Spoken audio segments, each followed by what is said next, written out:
At the start of the movie, we see Professor Hayter. He is sitting in his car, looking at a photo. In the picture, 3 dogs are tied together.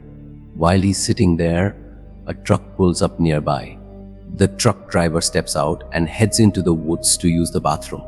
Then Professor Hayter gets out of his car and quietly follows the man. He points a gun at him, aims, and suddenly the scene changes. Next we meet 2 girls, one is named Jenny and the other is Lindsay. Both of them are visiting Germany and getting ready to go to a party. Lindsay is on the phone, trying to get the location of the party. They're new to the area and don't know much about Germany. They rent a car and start driving at night to the party. They end up driving far away, passing by a forest, and they get lost. Suddenly, their car gets a flat tire. Lindsay tries to call for help, but there's no phone signal in the woods. Now they're stuck in the middle of nowhere with no one around to help. The girls decide to stay in the car and wait for someone to pass by. After some time, a car drives past and they try to get help. But inside the car is an old man who sees them alone and starts acting strange. Scared, the girls quickly lock the car doors. The strange man then drives away, leaving them alone again. After that, the 2 girls get out of the car and start looking around to see if there's any house nearby. They hope to find a phone and call for help. After walking for a while, they see a light coming from a house in the distance. So both of them head towards the house. While walking, it starts raining heavily and they get soaked. When they reach the house, they knock on the door. Professor Hayter opens the door. The girls explain their situation, telling him about their car trouble and how they are lost. Seeing that they are alone, the professor invites them inside. Once inside, they notice some strange artwork on the walls, which makes them a bit nervous. Professor Hayter asks them, "Are you both travelers? Are you here for vacation?" They tell him that they are from New York and are visiting Germany. The girls ask him to call a mechanic to help fix their car. But instead of doing that, the professor starts asking another question: "Are you two related? Are you family?" They reply, "No, we're just friends." The professor then goes to the kitchen to get them some water and pretends to call for a mechanic. While in the kitchen, he secretly puts some drugs into their drinks to knock them out. When he returns, he gives them the water.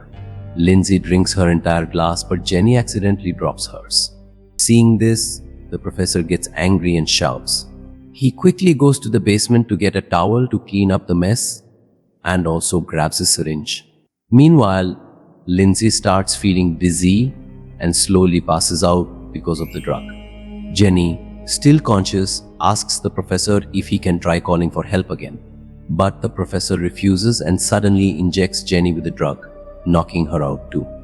When Jenny and Lindsay wake up, they find themselves tied up in the professor's lab. They aren't alone. There's another person tied up with them, and it's the truck driver from earlier. At this moment, Professor Hayter walks into the room. He looks at the truck driver and says, "You don't match, so you must die." Then, the professor injects poison into the truck driver, killing him instantly. He drags the driver's body outside and buries him in his garden. Later, we see the professor capture another man and bring him to the lab. He places the new man next to Jenny and Lindsay. The professor, now wearing a medical coat, stands in front of them and introduces himself. He says, "I am Dr. Hayter, a surgeon, and I have a very special, strange profession."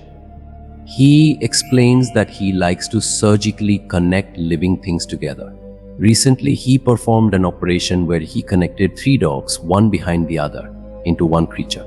Now, this psycho professor wants to do the same operation on these 3 people. He believes their skin tissue matches perfectly for the surgery. Then, the professor starts explaining the surgery to the 3 of them. First, he says he will cut the ligaments in their knees so they will never be able to stand again.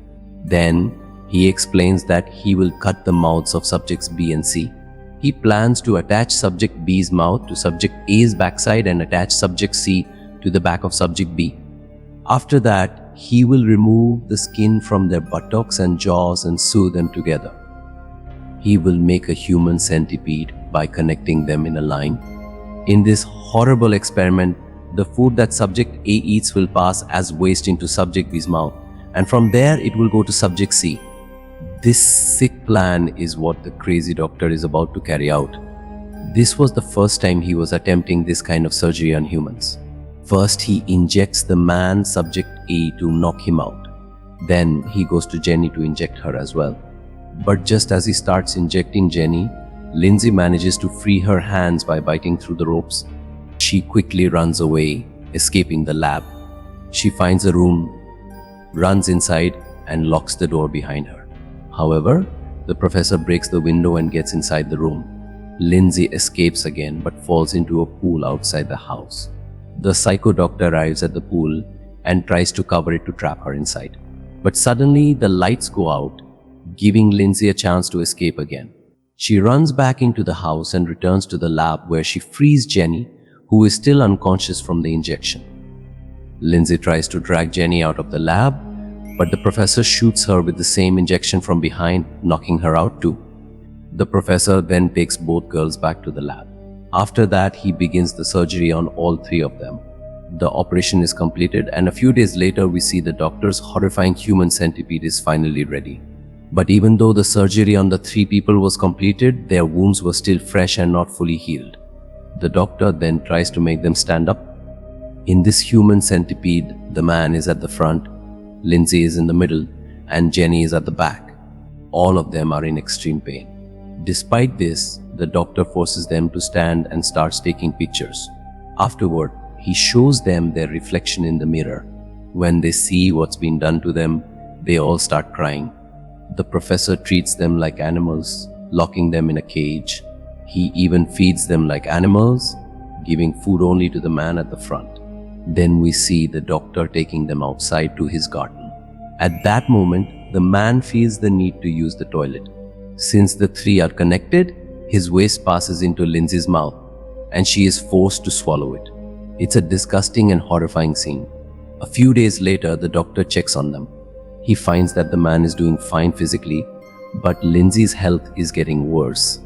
Her body cannot digest the man's waste, and she's becoming very sick. Jenny, who is at the back, is also extremely weak because she hasn't eaten anything and is likely dying. Just as the doctor is considering replacing Jenny with someone else, someone knocks on the door. It's the police officers.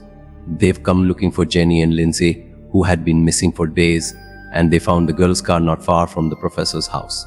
The doctor calmly tells them that he's a busy surgeon and doesn't know anything about the missing girls. He acts like he's too busy with work to pay attention to anything outside.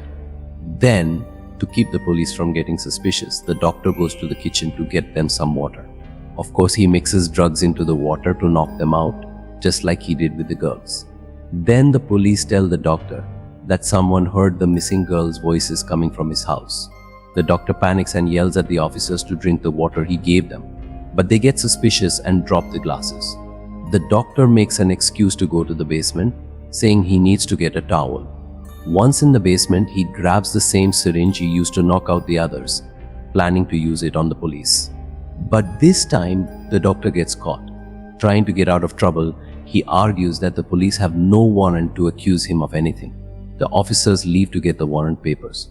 After they leave, the doctor rushes back to his lab, but he realizes human centipede creation is missing. Suddenly, the man who is at the front of the centipede attacks the doctor with a knife, knocking him out. The three people, still attached, struggle to climb the stairs and manage to reach the upper floor. Soon after, the doctor regains consciousness and starts following them. The man starts breaking the glass window to escape, but the doctor catches up. Desperate, the man uses the broken glass to cut his own throat, killing himself. Meanwhile, the police return to the house but can't see anyone at first. They search the house room by room. One of the officers finally finds the human centipede. At the same time, he hears a gunshot. Rushing to find his colleague, he discovers that the other officer has been killed. The doctor shoots at this officer as well, but before dying, the officer shoots back, killing the doctor. In the end, both the doctor and the officers die. The doctor's horrific creation, the human centipede, remains, but there's no one left alive. And that's how the movie ends.